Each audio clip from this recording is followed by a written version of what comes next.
Good afternoon. Are you all sitting in different seats than you were this morning? Because I think that was one of the requests made of you today. I really like that request. I got the same request from my high school English teacher, Miss Lobinger, that she asked that we always sit in a different seat every day. And there were only 8 people in my English class, so she knew if we weren't sitting in the same seat, but I don't know with you guys, so hopefully you are. One of the great things about that approach is that it forces you to change your perceptions. And as you sit in a different seat throughout the day or throughout the week or year, you'll have a different perception of what's going on. And so take that lesson that you've learned today about sitting in a different seat and carry that with you outward. So my name is Dan Pabst, and I work in the coffee industry. My official title is the Coffee Sensei. I suppose that's the name they give you when you've been obsessing about coffee for over half your life. And one of the things that I love the most about coffee is its nature as both a global and local economy. You see, coffee exists as a local economy here in the United States, right here in Charlottesville, made up of local coffee roasters, coffee shops, and coffee farmers, and coffee drinkers like yourselves. But another local economy exists in over 30 coffee-producing countries worldwide, and that local economy is consisted of coffee farmers, harvesters, and pickers. But these two local economies cannot exist alone. They are dependent upon the global exchange or trade that connects these two. See, that's the funny thing about coffee. In the vast majority of coffee-consuming countries, like the United States, we are unable to actually produce the coffee ourselves. And in coffee-producing countries like Honduras or Brazil, the vast majority of the coffee is actually exported to countries like the United States, and only a fraction of the coffee stays in that country. So coffee is both inherently global and local. And so one of the things I like about coffee is the way that we can take lessons from the coffee industry and apply them to other elements of our life. And think about that as I talk for the next 15 minutes. Where else can this lesson be applied? However, there's no denying it. Coffee is a huge part of our lives. There are over 1.6 billion cups of coffee consumed worldwide every day. Over 400 million of those cups are consumed right here in the United States. Now, the average price for a cup of coffee in the United States is $1.50. So I'd like you all to think back to what you typically spend on a cup of coffee. What's your comfort level? And by a show of hands, who here typically spends less than $1.50 on a cup of coffee? There's a few. All right, now we're going to flip it. Show of hands, who here typically spends more than $1.50 on a cup of coffee? Very good. All right, keep them raised if you spend more than $3 on a cup of coffee. Anybody more than $5 on a cup of coffee? And we're talking coffee here, not mochachinos, frappuccinos, things with whipped cream, just simple black coffee. More than $10? I don't think I see any hands. $14 is the most I've ever paid for a cup of coffee. And while that was a special experience, the average price that I pay for a cup of coffee is about $4.50. And whereas most people might have a limit to what they're willing to spend on coffee, for me, it's the opposite. I'm not interested in spending less than $2 on a cup of coffee. And that's not because I'm some sort of coffee snob. Technically, I prefer the term coffee geek. But the reason is because I'm not interested in promoting the values that are associated with a cup of coffee that can be had for just $2 or less. See, that's a choice that creates a path based on convenience and the lowest price. And instead, what I'd like to talk to you today is about creating a different path. One based on quality that can create a virtuous cycle that benefits both you and everyone else in the world. We live in a free market economy, which means that as consumers, we have the choice to purchase the products that best meet our needs. The choices we make as consumers determine what products are made available by the market. What you buy today will determine what is available to you tomorrow. My question is, what path are you creating as a consumer? And I'd like us to consider 2 different paths within the world of coffee. One in which coffee is a commodity, and one in which it is treated as a quality good. Both of these paths begin in the same place, over 5 years ago at a coffee nursery as a seedling.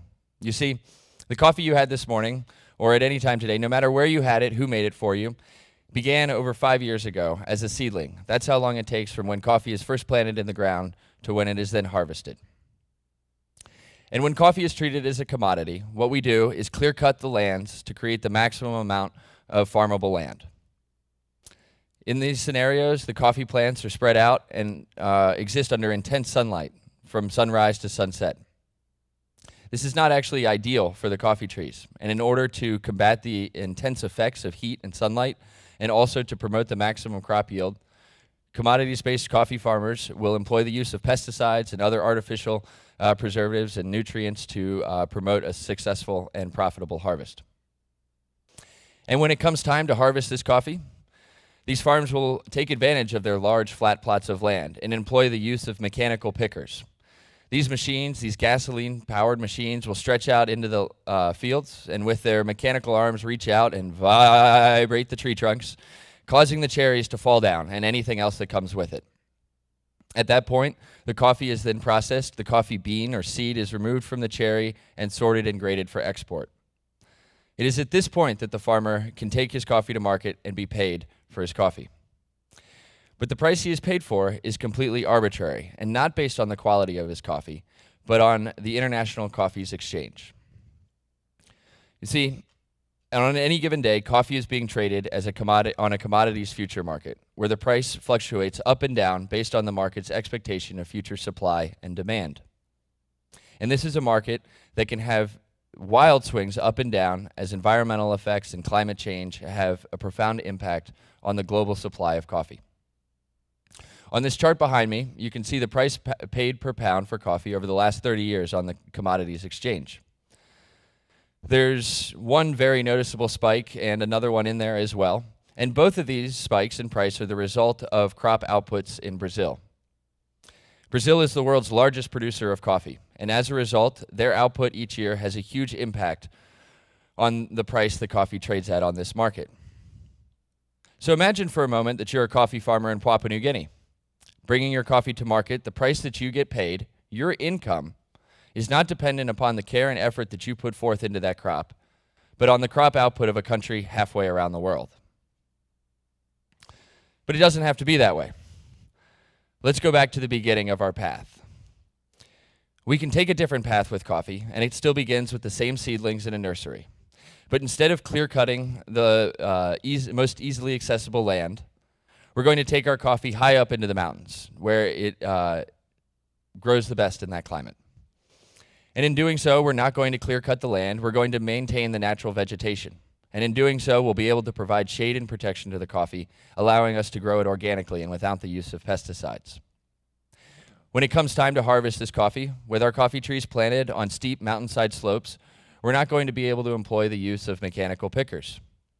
Instead, we're going to have to train and educate coffee pickers to canvass the area, selecting only the ripest of coffee cherries. The coffee cherries all ripen at a different rate, and so a coffee picker will have to canvass the same area over and over again for approximately a month, and sometimes as long as 3 months. Once the coffee is harvested by the pickers, it can then be processed and carefully selected so that all foreign material and any unripe or defective coffee beans are removed, and what we are left with is only the highest quality crop. At that point, the coffee is evaluated and cupped by a quality-focused importer who evaluates the coffee based on its qualitative attributes and assigns it a score on a 100-point scale. Now, the price that the farmer receives for his coffee is not based on some arbitrary market, but instead based on this cupping score and the qualitative attributes of his coffee. This is a better path. But now the question becomes, how do we bridge a gap and connect and create a path between the quality-minded consumer and the quality-focused coffee farmer? In order to do that, we must educate the coffee farmer and show them that the price that they receive for their coffee is not based on some arbitrary market, but on the price that we, the consumer, are willing to pay for that coffee. So, walk with me for a moment down a different path. What if we went to a coffee-producing country and set up an auction based on quality? And we're going to utilize technology and broadcast this auction worldwide using the internet so that coffee importers around the world have a chance to bid and buy this coffee. To make it a truly enticing and one-of-a-kind auction, we're going to limit it to the top 20 best coffees produced in that country that year. And we're going to take it one step further and agree that the price paid per pound at this auction will go directly to the farmer with nothing being taken out for a middleman, creating a direct link between what the consumer is willing to pay and what the coffee farmer receives. We've just come up with a bold and audacious plan to change the way that coffee is bought and sold on the global market. Difficult? Maybe. But impossible? No, because this kind of system already exists. One example of it is the Cup of Excellence program, which began in Brazil in 1999. And although organizers had set a goal of incorporating 20 farms into this auction, only less than a dozen farms met the quality requirements to participate. But nevertheless, the auction continued and garnered worldwide attention as for the first time, importers were able to bid on the absolute best coffees from Brazil that year. And the results?